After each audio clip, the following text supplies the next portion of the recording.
Hello students, how are you? कैसे हो? तो आज कार्य का हम कार्य शक्ति ऊर्जा के चैप्टर को आगे बढ़ाते हुए एक दूसरा टॉपिक देखेंगे। किसी परिवर्ती बल द्वारा किया गया कार्य और अचर बल द्वारा किए गए कार्य की गणना करने के लिए हमारे जो फार्मूला वगैरह और जो देखे थे हम, तो पिछला वीडियो में आप देख सकते हैं। मैं लिंक उसको फॉरवर्ड कर दूंगा।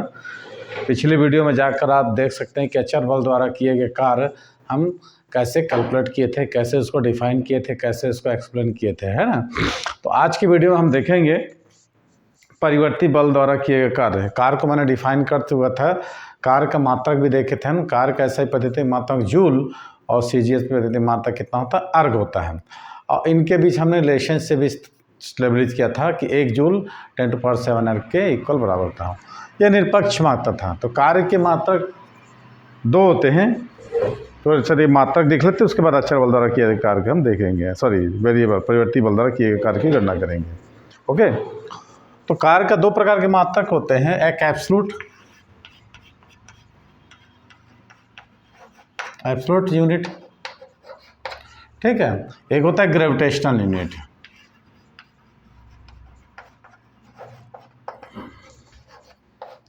तो एब्सोल्यूट यूनिट में हमने देखा था कि जूल और अर्ग, 1 जूल और 1 अर्ग को भी हमने डिफाइन किया था, इनके बीच रिलेशनशिप स्थापित किया था। तो इसमें 2 था, एक ऐसा ही कंडीशन में जूल और सीजीएस में क्या था, अर्ग। तो अब इसमें देंगे ग्रेविटेशनल यूनिट भी ऐसा ही और सीजीएस कंडीशन में 2 होते हैं। पहला होता है एसआई और दूसरा होता है सीजीएस यूनिट।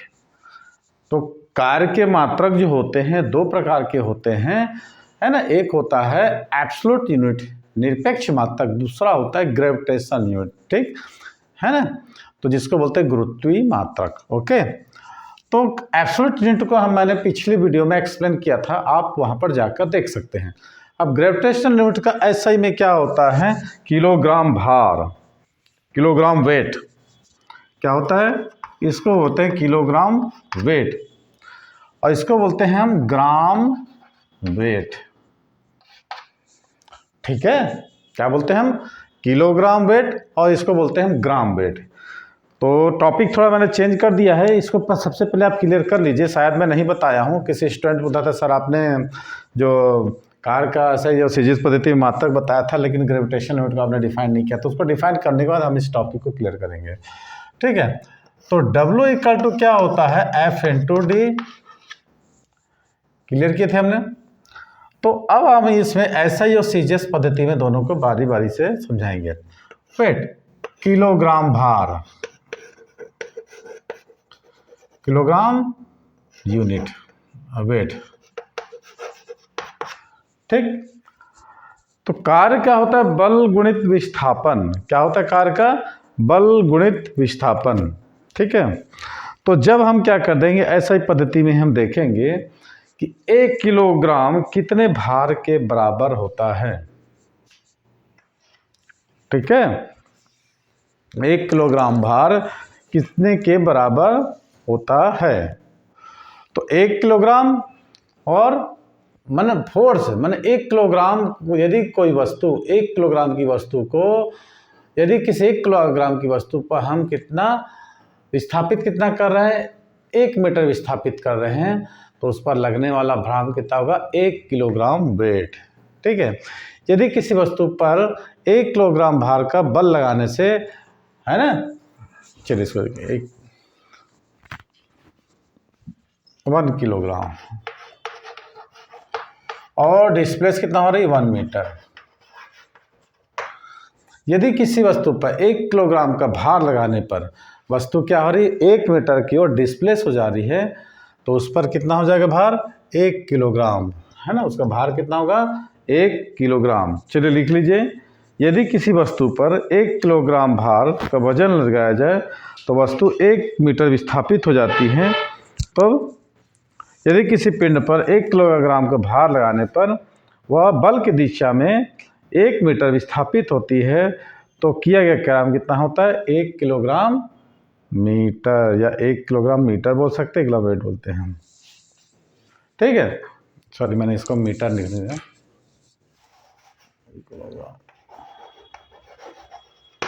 ठीक है, ये यदि किसी वस्तु पर 1 किलोग्राम का बल लगाने से, ठीक है, applied 1 kilogram of force, then the object displace in the direction of force 1 metre, then the weight of object कितना होगा 1 किलोग्राम मीटर।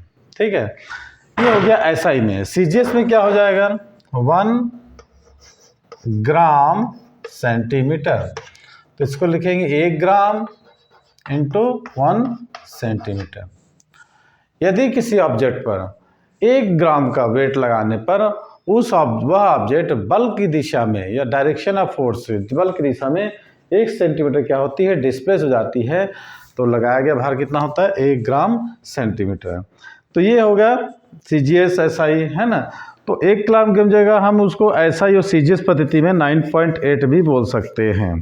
ठीक है, तो 1 ग्राम भार 1 किलोग्राम भार जो होता है 9.8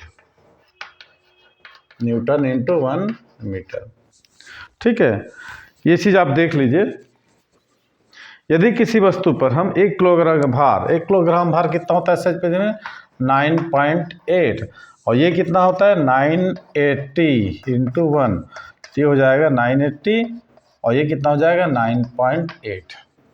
ये किलोग्राम मीटर और दूसरा होता है ग्राम मीटर। यदि किसी वस्तु पर लिख लीजिए, माने 1 ग्राम भार जो होता है 980 डाइन के बराबर, और 1 किलोग्राम भार होता है 9.8 न्यूटन के बराबर होता है। तो 1 ग्राम सेंटीमीटर 980 अर्ग के बराबर होगा। क्या होगा देखिए, इसको थोड़ा सा डिटेल्स में करते हैं, थोड़ा सा एक साथ हो गया।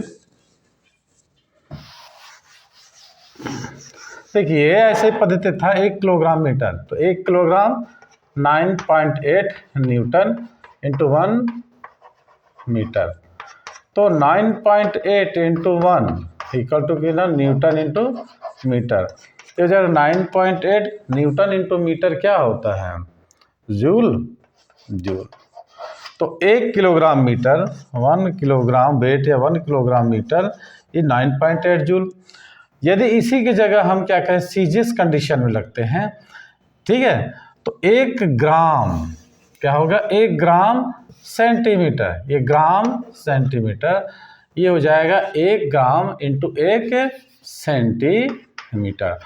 तो 1 ग्राम जो होता है 980 डाइन के बराबर होता है इंटू 1 सेंटीमीटर। तो ये हो जाएगा डाइन इंटू सेंटीमीटर, है ना। तो किसके बराबर हो जाएगा 980 अर्ग। तो 1 ग्राम सेंटीमीटर, ठीक है, 1 ग्राम सेंटीमीटर इक्वल टू 980 अर्ग के इक्वल हो जाएगा। कॉमन सी बात चीज छोटे छोटे क्लास में आप लोगों ने इसको पढ़ा था। ठीक है, अब हम अगला टॉपिक पर आते हैं, कौन सा, work done by variable force. Okay, तो 2 प्रकार के मात्रक होते हैं कार्य के, एक होता है निरपेक्ष मात्रक, एक होता है गुरुत्वीय मात्रक। गुरुत्वीय शब्द इसलिए यूज हुआ है क्योंकि गुरुत्व बल का मात्रक होता है, ठीक है। ऐसे पद्धति में गुरुत्व का मात्रक जी का मात्रक 9.8 और सीजीएस में कितना 980 और एफपीएस में 32 फुट, है ना। तो इसको हमने देखा कि 1 ग्राम भार और 1 किलोग्राम भार या 1 किलोग्राम मीटर और 1 ग्राम सेंटीमीटर किसके बराबर हुआ 9.8 जूल और 980 अर्ग के बराबर हुआ। तो परिवर्ती बल द्वारा किया गया कार्य, ठीक है। तो क्या करोगे परिवर्ती अचर माने कांस्टेंट परिवर्ती हुई लगातार जो उसको बढ़ रहा है, जैसे मैंने डायग्राम में बनाया है। देखो, जब किसी वस्तु पर आरोपित बल का मान, जब किसी वस्तु पर लगाए गए बल का मान और दिशा समय के साथ, क्या बोला है, जब किसी वस्तु पर लगाए गए बल का मान और दिशा समय के साथ, है ना, यदि किसी वस्तु पर हम बल लगा रहे हैं उसका मान और दिशा समय के साथ वस्तु की स्थिति के साथ बदलते रहते हैं, है ना। जब हम बल लगा रहे हैं तो उसका मान और दिशा वस्तु की स्थिति के अनुसार लगातार क्या होता है बदल रहा है।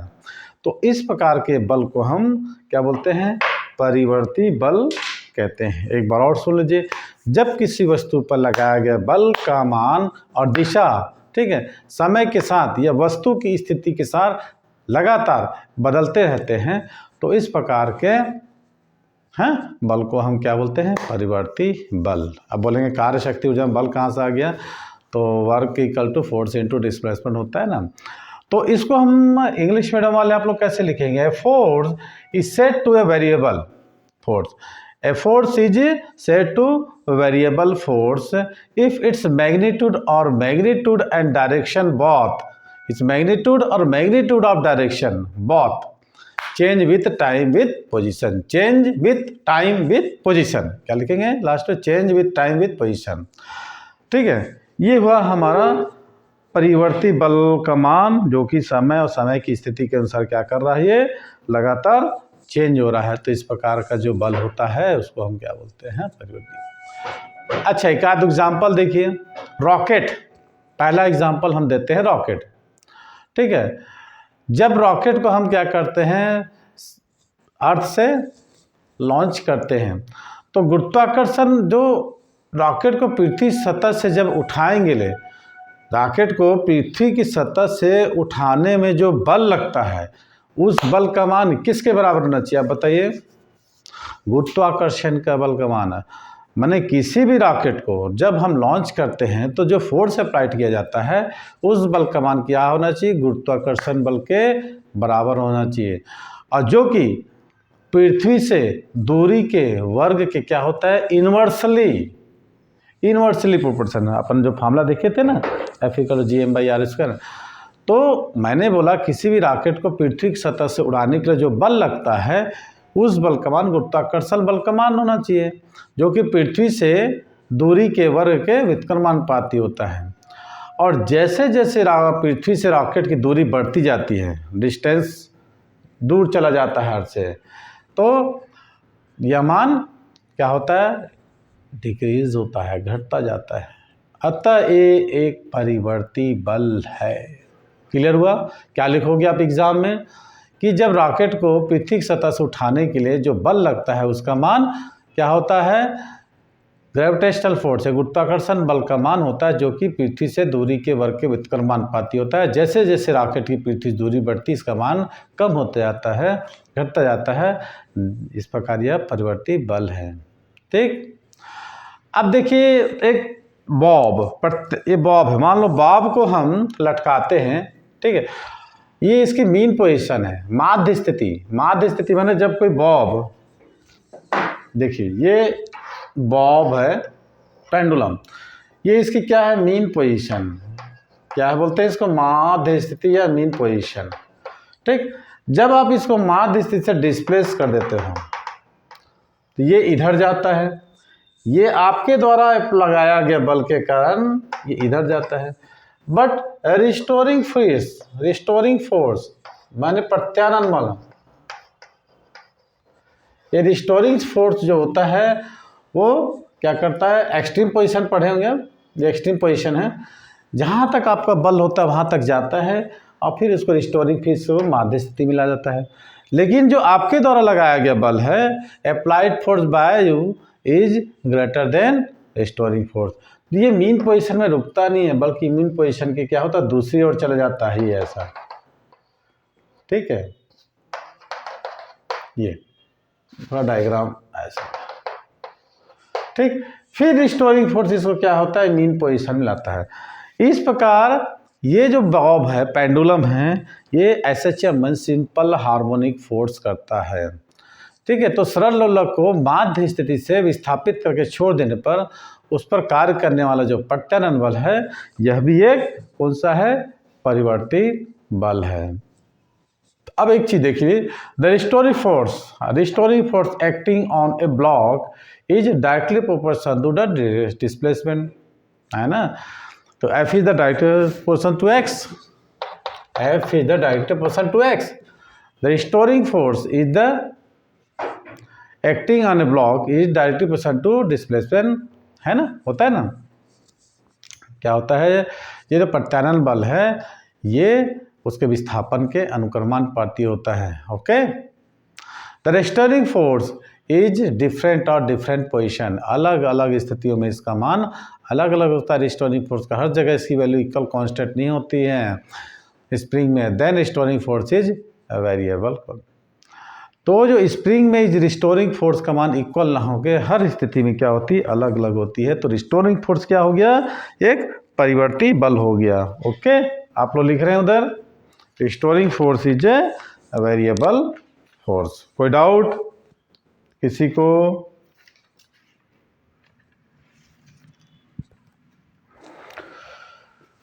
और क्या होगा बताइए, क्लियर हो रहा है? रिस्टोरिंग फोर्स प्रत्यानयन बल, परिवर्ती बल द्वारा किए कार्य की हम गणना कर रहे हैं।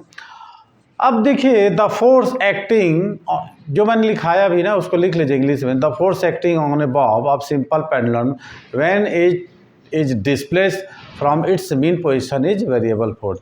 जब किसी लोलक को उसके माध्य से विस्थापित करके छोड़ दिया जाता है तो जो प्रत्यानयन बल होता है वो क्या होता है, एक परिवर्तित होता है। अब स्प्रिंग को खींचने पर आरोपित बल विस्थापन के अनुपाती है। तो जो बताया अभी इंग्लिश में उसको हिंदी में लिख ले।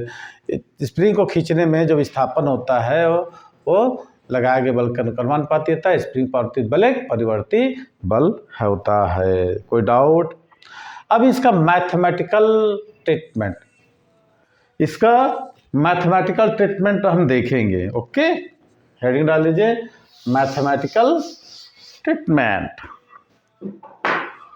क्लियर? मान लो कोई ऑब्जेक्ट है, क्लियर? कैसे लिखोगे? सपोज एनी ऑब्जेक्ट, उस पर हम क्या फोर्स लगा रहे हैं, वेरिएबल फोर्स लगाते हैं। Let a variable force F, क्या लिखोगे? माना कि किसी वस्तु पर एक परिवर्ती बल लगाया जाता है। Let a variable force F is be placed या applied on a body long X axis. ये मैंने डायग्राम बनाया है ना। किसी वस्तु पर हम जो कि एक्स अक्ष की दिशा में किसी भी ऑब्जेक्ट पर एक वेरिएबल फोर्स लगा रहे हैं जो कि किस डायरेक्शन में है, एक्स अक्ष डायरेक्शन में है, ठीक है। और वह ऑब्जेक्ट डिस्प्लेस हो रहा है ए से बी तक, ठीक है। किसी वस्तु पर हम क्या करते हैं, परिवर्तित बल लगाते हैं किस दिशा में, एक्स अक्ष की दिशा में। तो वो ऑब्जेक्ट कहाँ से, ए से बी तक डिस्प्लेस हो रहा है। Clear? Under the action of this force, the body is displaced from point A to point B. Under the action of इस बल को लगाने से ऑब्जेक्ट क्या हो रहा है, ए से बी तक। देखिए लिखते जाइए इसको और अपने समझते भी जाइए, है ना। कोई बहुत बड़ी टॉपिक नहीं है, टोटल थ्योरी है। Let the position of A and B respectively to x1 2, ठीक है।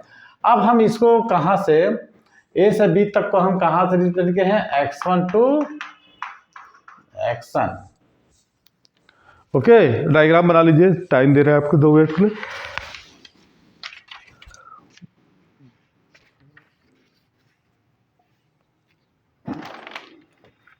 ठीक है, कहाँ तो रहा है, x1 से x1 तक, O से B तक xn और O से A तक x1। चल लिख देते हैं O इक्वल टू x1 और OB इक्वल टू x1 लिख लीजिए यहाँ पर। Clear? Let the position of A and B respectively, कहाँ से क्या, x1 टू x1। अब एक देख पॉइंट देख रहे हैं आप P।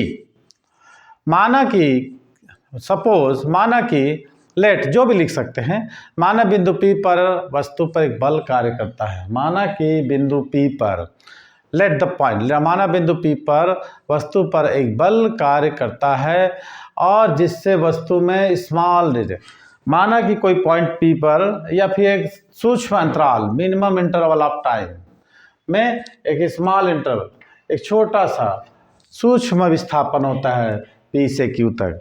माना कि उस कोई पॉइंट P है जिस पर एक सूक्ष्म बल लगता है, स्मॉल फोर्स लगता है, तो वो ऑब्जेक्ट क्या होता है, अल्प डिस्टेंस, एक मिनिमम इंटरवल में, मिनिमम डिस्टेंस में क्या होता है, डिस्प्लेस हो जाता है। लेट क्या लिखोगे, P the position of the body of an instant of time T, ठीक है। इट डिस्प्लेसिंग थ्रू, क्या लिखोगे, it displacing through small distance due to the application of force अब माना कि कोई वस्तु बिंदु P पर है जिस पर एक कम बल लगाते हैं जिससे कि वस्तु कहाँ तक विस्थापित होती है, PQ तक, अल्प डिस्टेंस तक डिस्प्लेस हो जाती है। If dx is the infinitesimally है, इफ PQ क्या है, इनफाइनाइट सिमिली क्या है ये, PQ is the infinitesimally small, ठीक है, then between P and Q क्या लिखेंगे, then between P and Q। फिर से देख लीजिए आप डायग्राम देख रहे हैं, O दिख रहा है, O एक इनिशियल पॉइंट है और वस्तु कहाँ से कहाँ तक डिस्प्लेस हो जाती है, A से B तक, तो O इक्वल टू x1 है, OB इक्वल टू कितना x1 है। माना कि दो पॉइंट है PQ जो के बीच की दूरी कितना है, बहुत कम है dx, और क्योंकि उस पर हम क्या है कम से कम बल लगा रहे हैं जिससे वस्तु क्या हो, स्मॉल डिस्टेंस में विस्थापित हो जा रही है। Okay, then between P and Q force will remain constant. हो गया। तो अब मान लीजिए हमको उस वस्तु पर कितना बल लगा रहे हैं, मिनिमम बल लगा रहे हैं, तो वस्तु क्या कर रही है, मिनिमम डिस्प्लेसमेंट तक डिस्प्लेस हो रही है, तो amount of work done minimum होगा।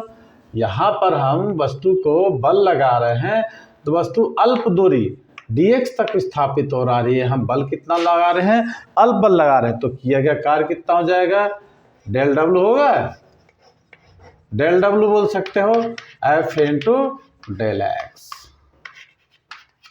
क्लियर।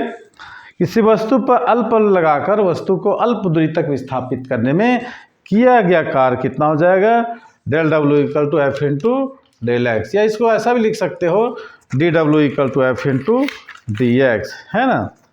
क्या लिखोगे, D W equal to F into D X, जल्दी उतारिए। ठीक, इसको ऐसा भी लिख सकते हैं D W equal to F dot D X, है ना। क्लियर हुआ। P पर कोई पॉइंट है, बल लगा रहे हैं, अल्प दूरी तक विस्थापित करने में किया गया कार्य कितना होगा, अल होगा। अब हमको कहाँ तक, total work done by the force, क्या लिखेंगे, total work done by the force between the point A and B, A से B तक कुल किए गए कार्य की गणना के लिए हम क्या करेंगे, उपरोक्त समीकरण का एक या वो इक्वेशन, ये जो इक्वेशन है इसका हम क्या करेंगे, इंटीग्रेट करेंगे, कहाँ से कहाँ तक, x1 टू xn तक। क्या लिखोगे, लिख लीजिए, the total work done by the force between the point A and B, the total work done by the force between point A and B can be obtain by integrated to वो equation, the proper limit कितना हो जाएगा, x1 to x2। Okay, लिख लीजिए, जल्दी करिए।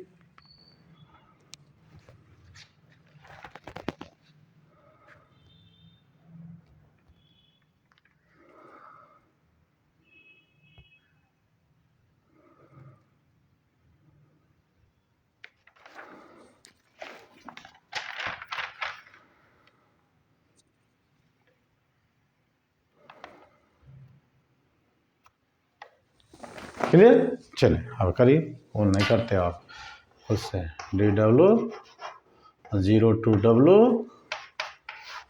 F dot D x, कहाँ से कहाँ तक, x1 टू xn, तो हो जाएगा W, और इसको W आएगा कुछ नहीं तो 1 है ना, इसके रिस्पेक्ट में, W के रिस्पेक्ट में, और इसके बाद upper limit W minus 0, W तो डायरेक्ट में लिख रहा हूँ, कितना हो जाएगा, ये x1 to xn F dot D x.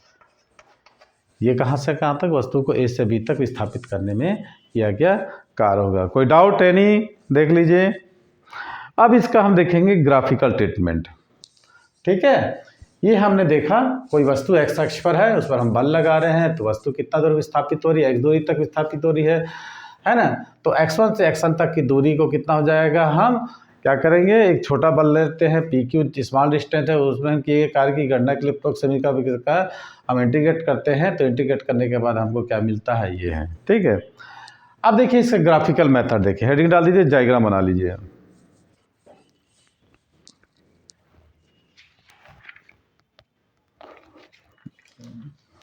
माना कि लिखिए, लिखते चलिए। हाँ, माना किसी पिंड पर धनात्मक x दिशा में परिवर्ती बल, माना कि किसी पिंड पर धनात्मक x अक्ष की दिशा में परिवर्ती बल कार्य करता है, जिसके उसका विस्थापन x1 से xn तक हो जाता है। ठीक है, क्या लिखोगे? माना कि किसी पिंड पर धनात्मक x अक्ष दिशा में एक बल कार्य करता है, जिससे पिंड x1 से xn तक विस्थापित हो जाता है। Let a force F displace, let a force F which is a function of position be acting on a particle. जैसा लिख सकते हैं आप लोग, क्या लिखोगे?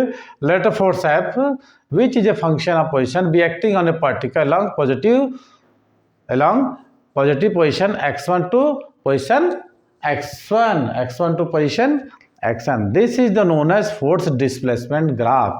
इसको हम क्या बोलते हैं? Force displacement graph. ठीक है, जिसमें हम क्या करते हैं? फोर्स को y एक्सिस पर और डिस्प्लेसमेंट को x अक्ष तक हम क्या करते हैं? प्लॉट करते हैं, और x1 से xn क्या है? उसका डिस्प्लेसमेंट होता है।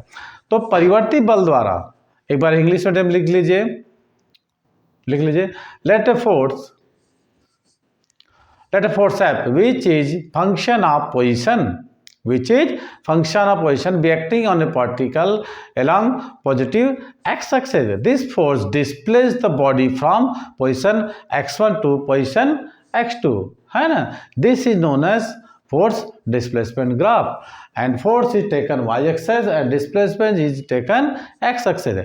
हिंदी मीडियम में लिखेंगे, परिवर्ती बल द्वारा किए कार्य की गणना के लिए हम जितने भी विस्थापन हैं, परिवर्ती बल द्वारा किए गए कार्य की गणना के लिए हम संपूर्ण विस्थापन को एक छोटी छोटी समान चौड़ाई की डेल एक्स की कई पट्टियों में क्या करते हैं? डिस्प्लेस करते हैं। क्या कर रहे हैं हम? प्रतिबल द्वारा किए गए कार्य की गणना करने के लिए हम संपूर्ण विस्थापन को एक छोटी कई पट्टियों में क्या करते हैं? विस्थापित कर लेते हैं। क्लियर? तो जल्दी लिख लीजिए, ज़्यादा लंबा नहीं करेंगे वीडियो को, जल्दी शॉर्ट में ख़त्म करने की कोशिश करेंगे। ओके, क्या कह रहे हैं? ये किए गए कार्य की गणना करने के लिए हम इस संपूर्ण विस्थापन को कई छोटी पट्टियाँ जैसे कि डेल एक्स में विस्थापित करने, और सभी की चौड़ाई क्या होती है? समान ऊंचाई है। ठीक है,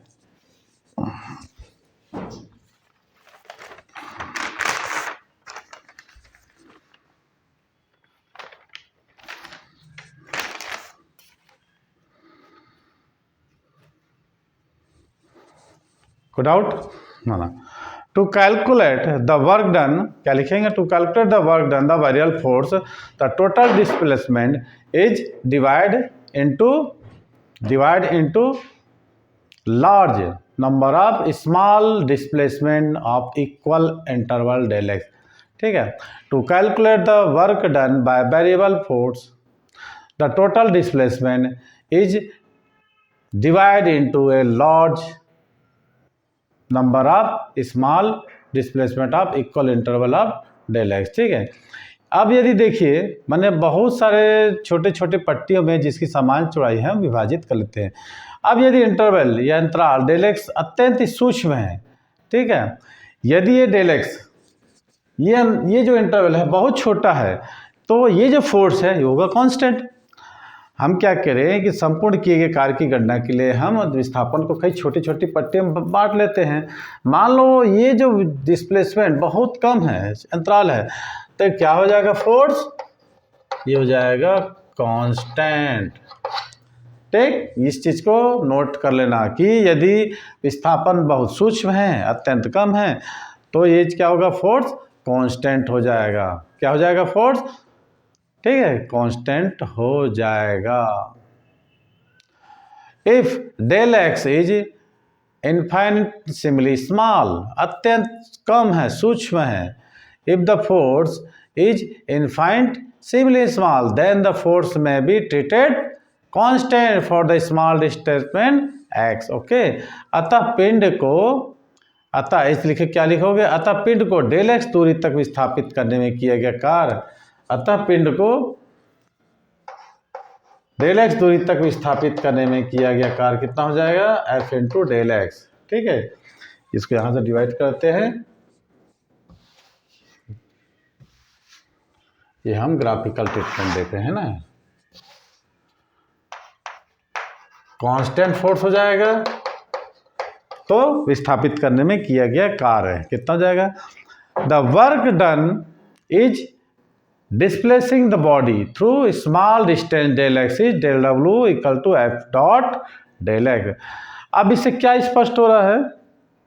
यदि फोर्स कांस्टेंट हो रहा है तो डेल एक्स दूरी तक बल लगाकर डेल एक्स दूरी तक विस्थापित करने में किया गया कार्य कितना होगा? Del W equal to F del x. अब इससे यह क्लियर है, यह स्पष्ट हो गया है हमको। क्या स्पष्ट हो गया? कि पिंड को कहाँ से x1 से xn तक, कहाँ तक? पिंड को x1 से xn तक विस्थापित करने में किया गया कुल कार्य। अब पिंड को x1 से xn तक विस्थापित करने में कुल किया गया कार्य प्रत्येक अंतराल में पिंड को स्थापित करने के कार्य के योगफल के बराबर होगा। ठीक है, एक एक डिस्प्लेसमेंट माने ये यहाँ पर एक कार्य है ना, यहाँ पर कार्य, सभी कार्यों के योगफल पर किए गए।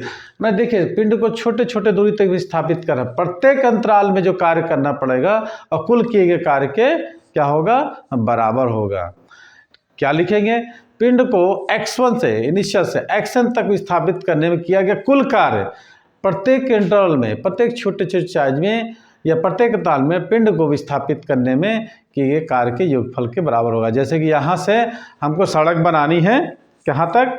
बिलासपुर से रायपुर तक सड़क बनानी है, तो हमने क्या किया है? एक साथ बनाएंगे, एक ठेका दे दिए कि यहाँ से यहाँ तक आप बनाओगे, यहाँ से यहाँ तक आप बनाओगे, फिर बाकी में हम सबको मिलाएंगे तो 100 किलोमीटर की बिलासपुर से रायपुर तक रोड बन जाएगी। तो कुल किए गए कार्य की गणना कैसे होगी? सभी छोटे छोटे अंतराल में कार्य को विस्थापित बल लगाएंगे, विस्थापित होगा, उस कार्य को हम ऐड करेंगे तो कुल किया गया कार्य हमको क्या हो जाएगा? मिल जाएगा। अतः कुल किए गए कार्य कितना हो जाएगा? टोटल वर्क डन ये हो जाएगा समेशन डेल डब्ल्यू। समेशन क्या होता है? इस समेशन एडिशन होता है। ठीक है, तो इसको हम ऐसा लिख सकते हैं x1 xn डेल डब्ल्यू। कहाँ से कहाँ तक विस्थापित करने में? x1 से x2 तक विस्थापित करने में किया गया कार्य ये हो जाएगा f dot f del x। कोई डाउट? क्लियर है ग्राफिकल मैटर? देखिए इतना हो गया है ना। अब इसको और क्लियर करना है और अधिक शुद्धता पूर्वक। ठीक है, और अधिक इसको मैग्नीफाइंग करना है, माने इसको और क्लियर करने के लिए है ना, और अधिक शुद्धता पूर्वक कार्य के लिए, यथार्थता पूर्वक कार्य की गणना करने के लिए हम क्या करेंगे? ये दूरी दो डेल एक्स को माने और अधिक हमको यथार्थता पूर्वक मान लाने के लिए ये जो अंतराल है डेल एक्स है उसको हम क्या करते हैं? और कम करते जाएंगे। हम करते करते ये किधर अग्रसर होगा? जीरो की ओर। माने हमको और अधिक क्लियरिफाई करने के लिए इसका मान को डेल एक्स का मान को कम करते करते करते एक स्थिति ऐसी आएगी कि वो जीरो की ओर अग्रसर हो जाएगा। देखिए आपको 10 से स्टार्ट करो, 10, 9, 8, 7, 6, 5, 4, 3, 2, 1 और फिर जीरो निगेटिवली। तो इस डेल एक्स के मान को हम कम करते करते जीरो की हो जाता है। क्या लिखोगे? To obtain the amount of work done more purely, या लिख सकते हो अकॉर्डिंगली, है ना। We go on decreasing the interval of del x. ठीक है, ultimately when x tends to infinity. ठीक है, द विड्थ ऑफ ईच, इसकी मोटाई स्टेप बिकम्स ऑलमोस्ट जीरो। तो ये जो अंतराल की मोटाई क्या हो जाएगी? जीरो की ओर अग्रसर हो जाएगी। Okay, clear? Del x extensive to zero. कोई डाउट? समझते जाइए, लिखते जाइए। हमारी वीडियो कितने मिनट की बन गई है? 34 मिनट की। कोई टेंशन नहीं है।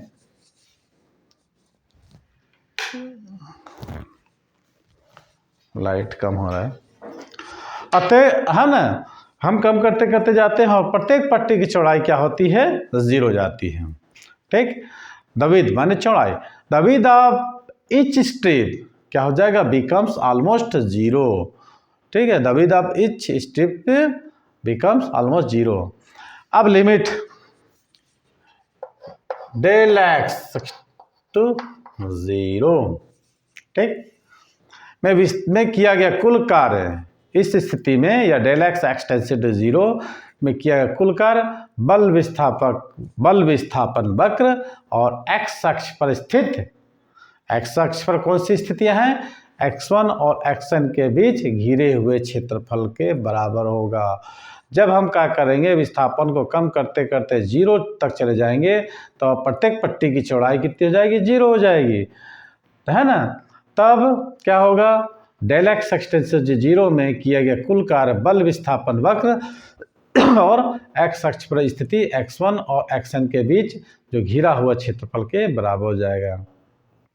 इसके इंग्लिश में क्या लिखोगे, in this limit the total work done equals to the area between the force displacement graph and the x axis from x1 to xn। Thus the total work done कितना हो जाएगा, कैसे लिखेंगे, है ना, क्या लिखोगे, दस द टोटल वर्क डन, लिखिए इसको मिटा देते हैं, W देखिए लिमिट होता है, इसको क्या बोलते हैं, limit del x x tends to 0, कितना लिखेंगे, del x x tends to 0, है ना। और ये आपका समेशन है कहाँ से, x1 टू xn और जाएगा f डेल x, ठीक है, क्लियर। तो ये जो हमारा एरिया निकलेगा कहाँ से निकलेगा, ये ले गया area under curve, area A x1 xn to b, A x1 xn to b आ जाएगा, होगा कि नहीं, क्या हो जाएगा, A x1 xn b, ठीक है। अब देखिए जो ये इक्वेशन मैं निकाला हूँ, ये इक्वेशन निकाला हूँ, इसका राइट साइड, ठीक है, इसका राइट साइड x1 और xn के बीच, ठीक है, इसका जो राइट साइड है x1 और xn के बीच, ये x के सापेक्ष फलन f के समाकलन को क्या कर रहा है, रिप्रेजेंट कर रहा है, ठीक, क्या रिप्रेजेंट कर रहा है, x1 और xn के बीच x के सापेक्ष क्या कर रहा है, फलन f का समाकलन को रिप्रेजेंट करता है, ओके, क्या रिप्रेजेंट करता है, समाकलन को।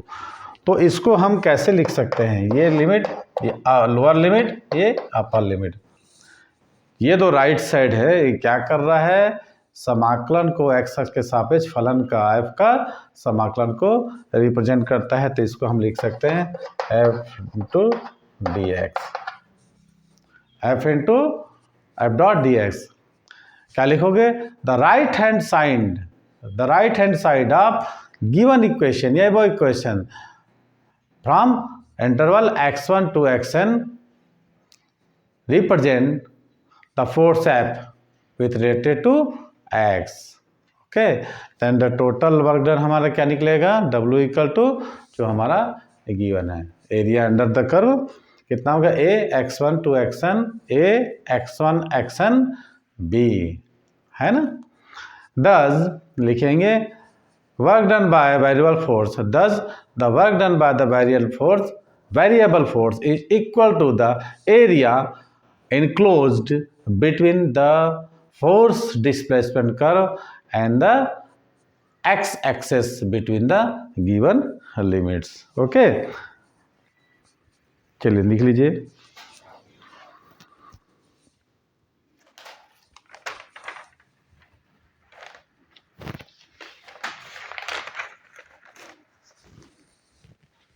कोई डाउट यहाँ तक, जल्दी बनाइए, 39 मिनट की वीडियो हो गई है हमारी।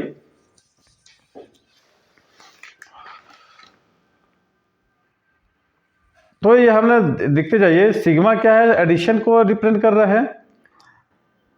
तो हमने जो डायग्राम बनाया था, देख रहे हैं, डायग्राम ये और डायग्राम ये, ठीक है। तो एफ डॉट डेल एक्स क्या है, स्थिति एक्स पर डेल एक्स चौड़ाई की एक पट्टी के क्षेत्रफल को रिप्रेजेंट कर रहा है, और ऐसी समस्त पट्टियों के क्षेत्रफलों का योग किए गए कुल कार्य के बराबर होगा कि नहीं। तो लास्ट में हम ये देखते हैं, लास्ट में हम इसको कैलकुलेशन जब करेंगे, ऐसे परिवर्ती बल द्वारा किए कार्य की गणना किया है जिसकी दिशा क्या रहेगा, वही रहेगा। हमने जो ये किया है परिवर्ती बल द्वारा किए गए कार्य की गणना जो किया है, इसकी डायरेक्शन वही रहती है। यदि बल के परिमाण के साथ उसकी दिशा में भी परिवर्तन होता है तो किया गया कुल का, देखिए बल के परिमाण के साथ उसकी दिशा में भी परिवर्तन हो रहा है ना। क्या बोला मैंने, यदि बल के परिमाण के साथ दिशा में परिवर्तन होता है तो किया गया कुल कार्य बल विस्थापन सदिश के सूक्ष्म अंशों के अदिश गुणनफलों के योगफल के क्या होगा, बराबर होगा। ओके, देखिए इन द अबव डिस्कशन, हमने इस discussion we have considered only that case in which the direction of the variable force is fixed and only its magnitude is changing. If the direction of the force also change along with the magnitude, the total work done is given by the sum of scalar product of the force is small element of this क्या होगा, displacement. Okay, clear हुआ। अब देखिए कार्य का जो उपयोगी जो यूनिट है, एक कॉलोरी कितना होता है 4.2, या इसको 4.186 बोल सकते हैं। एक इलेक्ट्रॉन वोल्ट कितना होता है 1.6 इंटू 10⁻⁻, 12th में आप देखोगे। एक किलोवाट घंटा कितना होता है 3.6 इंटू 10⁻6 जूल। तो कार्य क्या है, एक अदिश राशि है, इसका मान पॉजिटिव निगेटिव जीरो कुछ भी हो सकता है। तो ये सब चीज़ें हमने आज देखी। अब हम नेक्स्ट टॉपिक में हम देखेंगे एनर्जी। थोड़ा सा हम बैठ गए थे, तो अगला टॉपिक में हम देखेंगे क्या, एनर्जी। एनर्जी को हम डिफाइन करेंगे, क्या है एनर्जी, ठीक है। कार्य और एनर्जी में क्या अंतर है, दोनों के मात्रक तो सेम है, दोनों के मात्रक तो जूल ही होंगे, लेकिन इसमें रिप्रेजेंट क्या है, डिफरेंट क्या है, कितने प्रकार की ऊर्जा होते हैं। ऊर्जा तो आप लोग कई प्रकार के पढ़े होंगे ना, स्थितिज ऊर्जा, गतिज ऊर्जा और कई प्रकार की ऊर्जा है। तो कल इसके बारे में हम डिस्कस करेंगे। तो आप लोग इस वीडियो को ज़्यादा से ज़्यादा शेयर कीजिए, लाइक कीजिए, और अपने जो नए आ रहे हैं उसको बेल आइकन को दबा दीजिए ताकि आपको वीडियो नए नए मिलता चले। कमेंट्स करिए कि समझ में नहीं आ रहा हो, कहाँ क्या समझ नहीं आ रहा हो, क्योंकि मैं यहाँ आप लोगों को स्कूल में कैसे लिखना है ना, एग्ज़ाम में कैसे लिखना है उसकी तैयारी करा रहा हूँ कि आपको। तो थोड़ा स्पीडली इसलिए होता है कि अगर हम धीरे धीरे बोलेंगे, एक एक को लिखवाएंगे, तो वीडियो हमारी बहुत लंबी हो जाएगी, कम से कम 1.5 2 घंटा हो जाएगी, और कम 5 GB की भी वीडियो बन जाती है। तो इसलिए हम क्या करते हैं, शॉर्ट में, उतना भी शॉर्ट नहीं कराते, लेकिन एक मीडियम हो जिस लेवल का आप एग्ज़ाम में लिख सके, सारी बातें उसमें इंक्लूड हो सके, ठीक है। तो अच्छा लगे तो शेयर कीजिएगा अपने दोस्तों के साथ, और लाइक करना मत भूलें। Okay, thanks for watching my video.